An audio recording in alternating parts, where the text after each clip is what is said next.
جس عورت کی کلائی موٹی ہوتی ہے ایسی عورت جلدی مائل ہو جاتی ہے۔ جس عورت کی کلائی باریک ہو ایسی عورت دھوکے باز ہوتی ہے۔ جو عورت لڑ کھڑا کر چلتی ہے تو ایسی عورت بھولی بھالی ہوتی ہے۔ سانولی رنگت والی عورت بہت جلدی ناراض نہیں ہوا کرتی ہے۔ جس عورت کا رنگ دودھ جیسا سفید ہوتا ہے وہ اکثر فریبی ہوتی ہے۔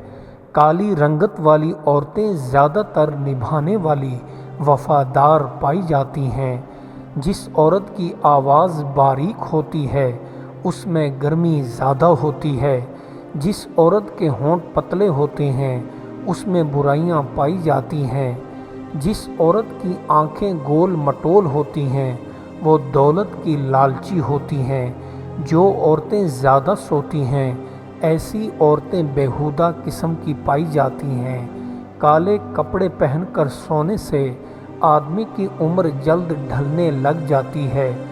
سفید رنگ کے کپڑے پہن کر سونے سے چہرہ شاداب رہتا ہے۔ نہار منہ صبح سویرے نیم گرم پانی پینے سے چہرے پر نور آنا شروع ہو جاتا ہے۔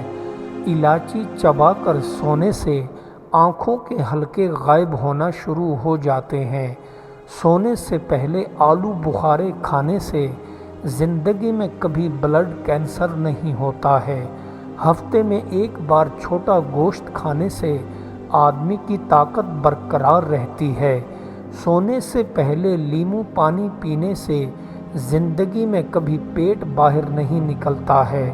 بلی کے سامنے بیٹھ کر روٹی کھانے سے رزق میں بے تحاشا اضافہ ہوتا ہے۔ ہر بندہ جو دینداری کی صفت سے سرکشی کرتا ہے وہ اس صف کی طرف جاتا ہے جو اچھی نہیں، کیونکہ وہ اس سے مانوس ہے۔ غصہ طوفان کی مانند ہے جو جلد تھم جاتا ہے، لیکن بہت سی شاخیں پہلے ہی ٹوٹ چکی ہوتی ہیں۔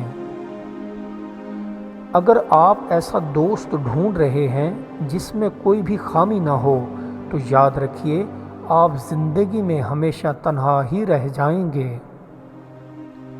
جو مجازی عشق کرتا ہے اس شکاری کی طرح ہے جو سایہ کو پکڑ تو لیتا ہے لیکن سایہ اس کو فائدہ کب دے سکتا ہے۔ جب تو سیر ہو جاتا ہے تو مردار کی شکل اپنا لیتا ہے اور دیوار پر بنی ہوئی تصویر کی طرح بے خبر بن جاتا ہے۔ سخاوت اور خیرات کو اختیار کر لے۔ بدن کی سخاوت یہ ہے کہ جسمانی لذتوں کو ترک کر دے اور اللہ کی عبادت میں مصروف ہو جا۔ آج کا کام آج کر لے۔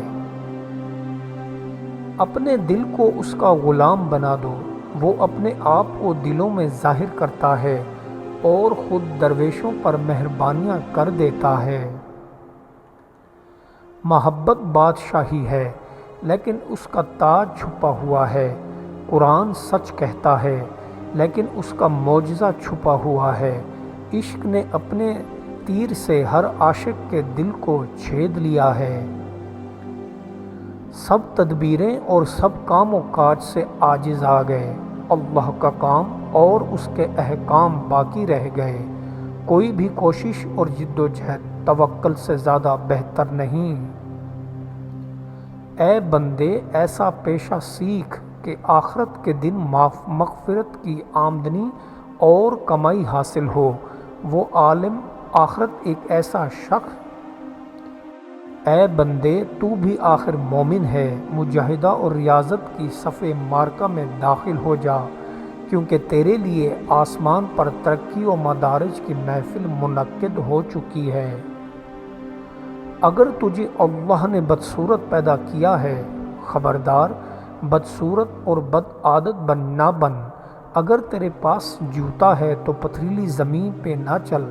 اگر تیری 2 شاخیں ہیں 4 شاخوں والا نہ بن۔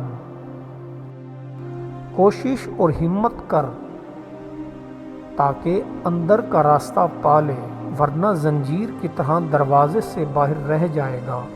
جب تو نے مرشد کا ہاتھ تھام ہی لیا ہے تو نازک دل نہ بن، گارے کی طرح سست اور بکھرنے والا نہ بن۔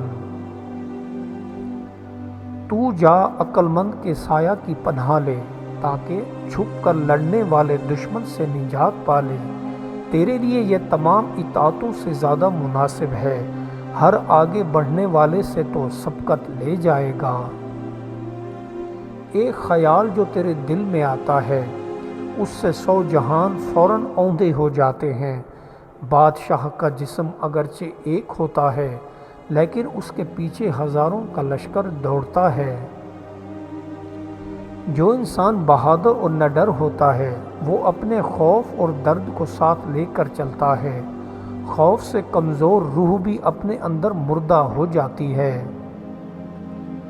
جب تیری باطن کو دیکھنے والی آنکھ نہیں ہے، ہر وجود میں خزانہ سمجھ۔ اگر کتب نہ ہوگا، راستہ کا یار ہوگا، شاہ نہ ہوگا، گھوڑا سوار ہوگا۔ پیچھے مڑ کر مت دیکھو، کوئی نہیں جانتا کہ دنیا کیسے شروع ہوئی۔ مستقبل کے بارے میں نہ ڈرو، کچھ بھی باقی رہنے والا نہیں ہے۔ اگر تم ماضی اور مستقبل میں پھنسے رہو گے تو حال گزر جائے گا۔ بے وقوف حاکم بہت زیادہ عاجز رہتا ہے۔ جب اپنی بے وقوفی سے نا آگاہ دیکھے اور پیچھے دیکھے، راستہ صاف ہے، اس کے نیچے جال ہے۔ جب کسی پرانی عمارت کو دوبارہ سے بنانا ہو تو سب سے پہلے اس پرانی عمارت کو گرایا جاتا ہے، پھر نئی عمارت کی بنیاد رکھی جاتی ہے۔ جب رزق و روزی تقسیم کرنے والا وہ دوست حقیقی تعالی شانہ ہے تو رزق کا گلہ کرنا کفر ہے۔ صبر چاہیے، کیونکہ صبر بخشش کی کنجی ہے۔ صاحب دل لوگ ہمیشہ دنیاوی عزتوں سے گریزاں اور متنفر ہوتے ہیں۔ اگر تو اولیاء اللہ پر تہمت دھرے گا تو حقیر ترین بن جائے گا۔ اگر انسان آدم علیہ السلام کی اولاد ہے تو اس کو اپنے باپ کی طرح روح کا مربی اور طالب بننا چاہیے۔ حفاظت کی چیز روح ہے، جسم نہیں۔ ہر لمحے میں خدا کی طرف سے ہزاروں پیغامات ہوتے ہیں۔ اگر تم 100 دفعہ بھی پکارتے ہو اے خدا، تو وہ 100 بار جواب دیتا ہے، میں یہاں ہوں۔ عاشق کے لیے غم موجب رحمت ہوتا ہے، سمندر مرغے کے لیے ہلاکت، لیکن بدبخت کے لیے باعث مسرت ہوتا ہے۔ جب تیرا دوست تجھ پر غصہ کرنا چھوڑ دے تو سمجھ جاؤ وہ تم سے محبت نہیں کرتا، اس کے دل میں تمہاری کوئی اہمیت باقی نہیں رہی۔ جو انسان صبر و اختیار کرتا ہے، اس کی روح اتنی طاقتور ہو جاتی ہے کہ وسوسے کی گنجائش تک نہ رہے گی۔ تصوف میں صبر ہی تمام مسائل کا حل خود بخود بہم پہنچا دیتا ہے۔ جس بندے پر اللہ تعالیٰ کا عشق غالب ہو، اس پر کوئی اعتقادی شک و شبہ دار نہیں۔ اس کی کشتی ایمان تمام آفات سے محفوظ رہتی ہے۔ جس آدمی کے ہاتھ کی گرہیں ابھری ہوئی ہوں تو سمجھ جاؤ اس آدمی کی قسمت میں خوشیاں لکھی ہیں، غمی سے اس کا دور تک کوئی واسطہ نہیں۔ تم کسی شخص کے علم و فضل سے دھوکہ نہ کھانا، بلکہ اس کا عہد دیکھو کہ کہیں وہ بد عہد تو نہیں، کیونکہ علم چھلکے کی مانند ہے اور اس کا عہد اس کے لیے مغز ہے۔ کسی صاحب دل سے اس کا خرید لو، اس کے نور سے تمہارا چہرہ گل بابونہ کی طرح سرخ رہے گا، جو ہمیشہ کی خوشی اور جوانی کی علامت ہے۔ مومن کا مقام اس کی شرافت کی وجہ سے ہے اور منافق کا اس کی ظاہری دکھاوے کی حرکت کی وجہ سے۔ اگرچہ دونوں ایک ہی جیسے کام کرتے ہیں، لیکن اپنے نام کے مطابق کرتے ہیں۔ اے بیٹا، اللہ سب پر حاوی ہے، اس کو ایک کام دوسرے سے نہیں روکتا۔ انسان اپنے احوال کا خود خالق نہیں ہے، بلکہ انسان تمام افعال کا خالق اللہ ہی ہے۔ ہر بندہ اپنے سانپ یعنی خواہشات نفسانی کو چیونٹی سمجھتا ہے۔ تو اپنے بارے میں کسی صاحب دل سے معلومات حاصل کر لے۔ جب تو پیغمبر نہیں ہے تو راستہ طے کر تاکہ کسی دن کنویں سے نکل کر رتبہ پہنچ جائے۔ تو رعیت بن جا جب کہ تو بادشاہ نہیں ہے، اور گہرائی میں کشتی نہ چلا کیونکہ تو ملاح نہیں ہے۔ کم عقلی کی خارش تو وہ بری بلا ہے کہ خدا کرے کسی کافر کو بھی عارض نہ ہو، اس کی نحوست بادل کو بھی پانی سے خالی رکھتی ہے۔ تکلیف کے بگولوں کا سامنا کیے بغیر پارسائی کا حصول کسی صورت ممکن نہیں۔ ہم پر آنے والی تمام آزمائشیں ہمارے اندر تبدیلی لانے کے لیے بھیجی جاتی ہیں۔ ہار مان لینا کمزوری نہیں ہوتی، اس کے برعکس یہ طاقت ہے۔ ہار ماننے سے بندہ کھولتے پانی میں رہنے سے بچ جاتا ہے اور محفوظ جگہ میں رہنا شروع کر دیتا ہے۔